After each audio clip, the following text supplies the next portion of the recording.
Il-qtuħ fil-provvista tad-dawl li kellna f'dawn l-aħħar jiem ħalla impatt fuq il-familji u n-negozji Maltin u Għawċin, partikolarment fuq l-ekonomija ta' pajjiżna.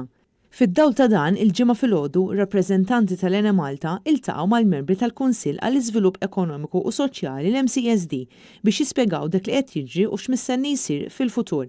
It-tekniċi tal-Ene Malta saħħu li jista' jkun li jkun hemm perjodi fejn jerġa' jkollna bnadi ta' Malta li jsofru qtuħ ta' dawl, iżda eskludew li jkun hemm blackout totali.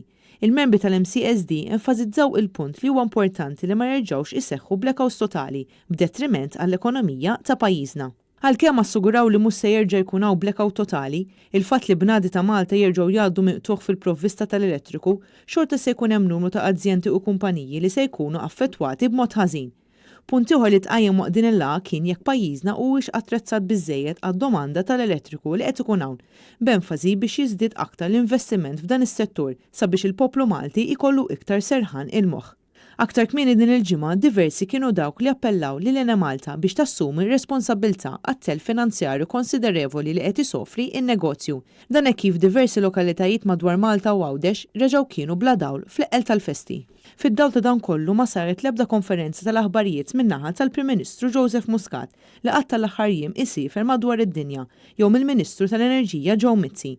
Dan minkejja li pajjiżna kellu 3 blackouts totali f'temp ta' ftit ġimgħat.